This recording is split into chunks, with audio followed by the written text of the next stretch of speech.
We're located near Estancia, which is in the central part of the state, and also in Debaca County, which is east central to Mexico. And as probably some of you have seen for the first time, New Mexico can be real good grass country. Man, when it rains, it's cow country and cattle do really good, but it typically seems that we're dry and we're waiting on the next rain. We're always waiting on that next rain. After that next rain will be good. And when my dad started producing cattle, that was a huge consideration in the type of Angus cattle he wanted to raise. Some traits that really ring true even to today are we need moderate cattle. By moderate, I mean they're frame score 4 or maybe a touch less than that. We want cattle that weigh 11 to 1,150 pounds at a body condition score 5. So when their body condition score 6, they can be over 1,200 pounds. We need low input cattle, and we need cattle with optimal milk production. And by that, I think there's a little bit of a misconception. We don't want just cows that stay in good shape and raise little burnt calves.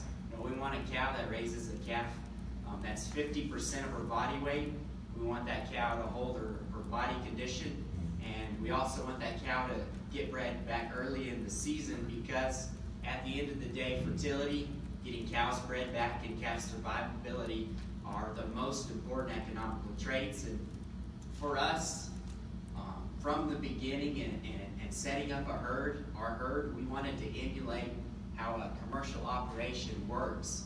By that, I mean profit per cow is not the most important thing. It's more profit per acre, or profit for your whole herd. For a purebred producer, if we start looking at an individual cow too much and don't look at the traits she's bringing, such as a big, hard-doing cow that's too high in milk, she may raise a huge calf one year, but if the next year she's open, she's just not profitable for us and not profitable for a commercial operation. Probably some of our differences with a commercial operation are we use a great deal of tools, such as AI and embryo transfer. We spend a great deal of time identifying and selecting bulls that fit our criteria and meet the needs we're looking for New Mexico producers. And also we do a great deal of data collection, from your typical birth weight, weaning weight, yearling weight on calves. We do ultrasound data. And we also take a lot of cow data, including teat and udder scores. We take feet scores, and we take cow weights every fall, so we can figure those cow wean percent, and also look at calving interval. Maybe to highlight a little bit of our operation from 2013 to 2015 at Yeso, New Mexico, where my brother's located, we had 3 pretty tough years in a row. In 2015, in the breeding season, we had a little over 3 inches of rain, and the grass is dormant and looked tough. So we were a little worried on how the cattle would breed up. But during an 80-day breeding season, and I should mention that from 2013 to 2015, our cows went from 1,229 pounds, which is a body condition score 6 for us, to 1,042 pounds, which is between a body condition score 4 and 5. So those cows lost nearly 200 pounds in 3 years, and it was just the same in 2015. Those cows during an 80-day breeding period were just losing a little bit of weight. When we pregged those cows, the first calf cows bred up at a 91% clip. Second calf cows bred up at 88%, and the mature cows bred up at 97%. So we were really tickled, because kind of worried about what our pregnancy rates would be, but even in the absolute toughest years, our cows bred up really well. Maybe that gives you a little idea on our bull selection and the kind of cattle we're trying to raise. As far as bull development, we're targeting 2.5 to 3 pounds a day on our bulls. We're sure not trying to push them too much. We're on a high roughage diet. We're feeding about 60 to 70% haylage. We feed corn around 15% and add quarter gluten meal in our diet as well. And we sell a lot of yearling bulls, and it was interesting to hear the talk before. Obviously our bulls pass a BSE. We don't put bulls on feed for a long time, probably about 100 to 120 days. The bulls are developed in 30-acre traps, and we're hoping by the development, those bulls are not only passing their BSE because they're physically sound, they're durable, they should be long-lasting sires, but also those bulls aren't pushed too hard, so we're not causing a lot of issues like vesiculitis, which I think is something our industry is facing a little bit. So by doing all this, we're hoping we just help a commercial producer where he has the ability to use a bull for a long time. As far as maintenance after a producer buys a bull, I don't think they need to be maintained any different than their cow herd, maybe less maintenance than their cow herd. The recommendation would be to do a BSE on those bulls every year, but I know that's not always viable, because if you have your little old chute and you're trying to run a bull that weighs a ton through the chute, it's probably going to cause a wreck more than good out of it. But if you have the opportunity to BSE, it's great. My recommendation would be to keep an eye out on bulls, especially when they get in the middle part of their life. Watch for bulls that aren't as vigorous of breeders, and by doing that, you probably can eliminate some of those bulls. You also can take notes, and if you're seeing cows come and they're cycling 2-3 times, it probably means you have a bull problem. Other than that, I'm really excited to hear about these other operations, so thank you for the opportunity.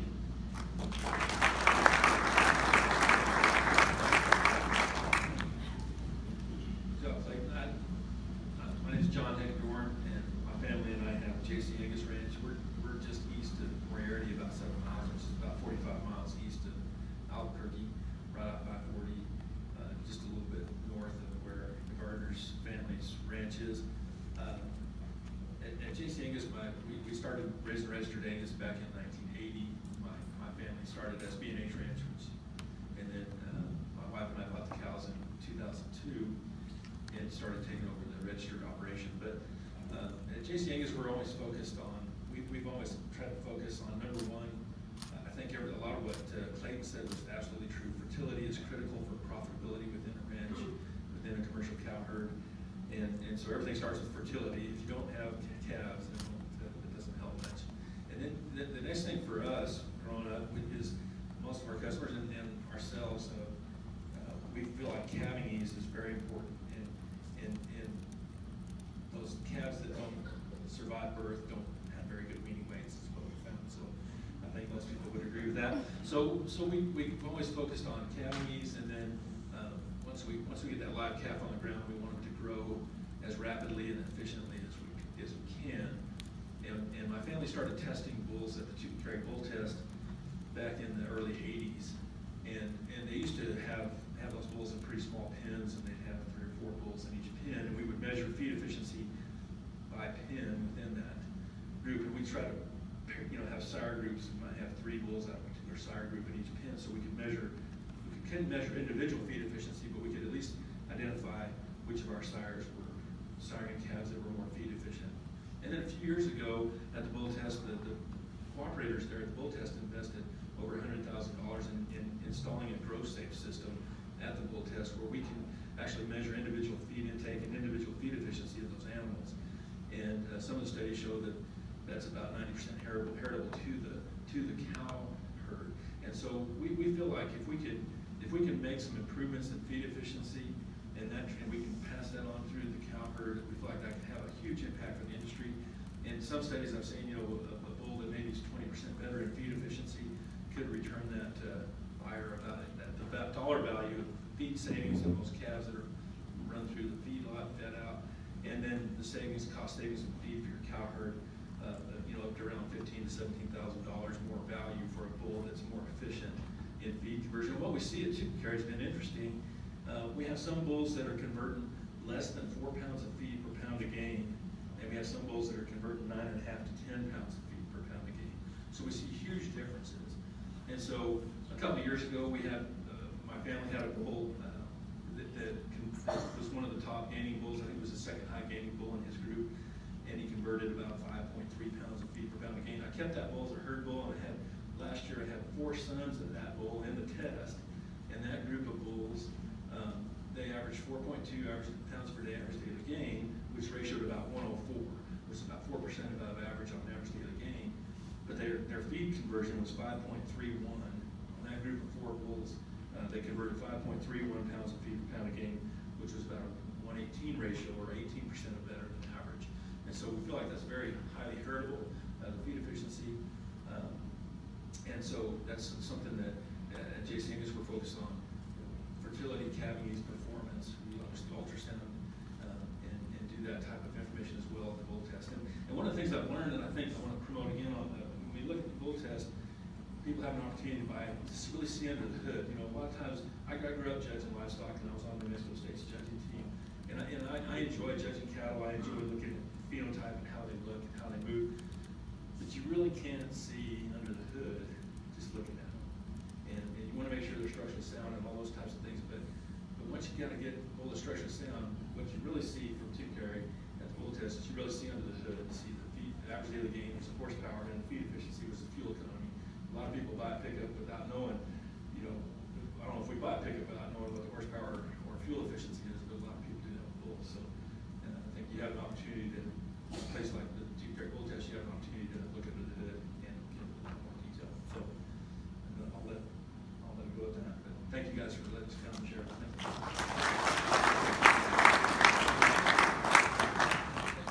Good morning. My name is Tate, and I'm the manager at Brinks, Brangus, and Westall Ranches here at Arabella, New Mexico, which is approximately 60 miles from southeast of here. Our herd is a Brangus. How many people here do y'all actually know what Brangus, what the makeup of it is, Brangus? It's what is it? Yes, sir. Yes, sir. A lot of people, you'd be surprised how many people don't know that that's what that is. They think, oh, well, it's just Angus and Brangus, or Angus and Brown Cross, was not. So through Camp Cooley was, I'll go back a little bit further. Brinks was established 65 years ago in Kerrville, Texas by Glenn and Lloyd Brinkman. They moved the herd to Kansas, I don't know exactly when, and then moved it back to Texas. Klaus Berkel bought it in the 80s, early 90s and moved it to Camp Cooley, which was in Franklin, Texas. In 2010, we attended the final sale there at Camp Cooley, where we purchased our first heifer out of that sale. Well, since then, we have purchased the brand, the name, most of those old donor cows, and have been implemented a very, very large AI and embryo program right here at the base of the Captain Mountains in central Mexico. What we've learned over this is Los Angeles cattle are very, very adaptive and are able to overcome lots of heat stress, drought, everything that we go through. The problem that we've had with getting these multi-generation females that are absolutely huge is we have to get the size down and be able to build a bull that will work in a tough environment for here. We've since, through embryo transfer, have been able to obtain a large number of females, full sisters, half sisters, to create bulls that work really, really good here in our tough environment. These guys have talked a lot about feed efficiency and what it takes. I'm going to talk to you more about the soundness of a bull and what it takes. If he can't walk, he can't do the job from the get-go. So we try to identify those animals early. BSC is very important to us. If they can't walk, though, they can't do nothing. Our development program, when we wean calves, they go into a set of traps where they're on feet on the one side and they're on the water's on the other side of the trap. So we have to travel very extensively back and forth across some very rugged ground in order to be, we're able to weed those bulls out at an earlier age they're not feasible to move forward with. So I'm not going to talk to you about anything more than that right now. We'll open it up to questions.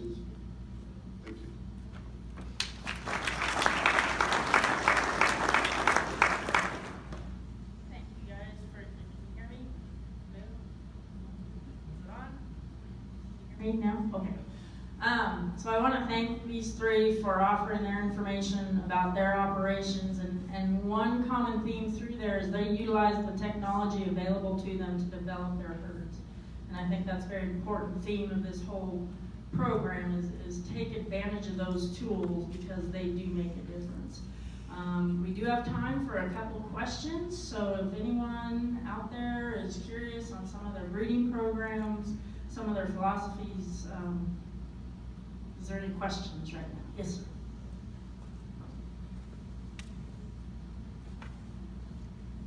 Good morning. What kind of criteria you use to pick your replacement heifers? Any of either one? So replacement heifers, what are some of your criteria? Here, I'll give you guys the mic to maybe pass from here.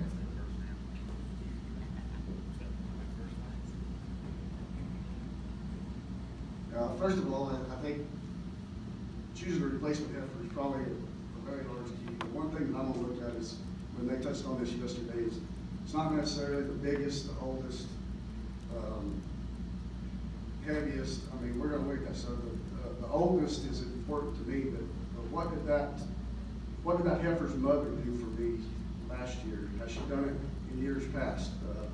We have cows in our herd that, they're 5 or 6 years old. She's put, we've always retained that female out of her, or that bull goes back into production at the ranch. That's the first thing I'm going to look at in a replacement female. So that helps you.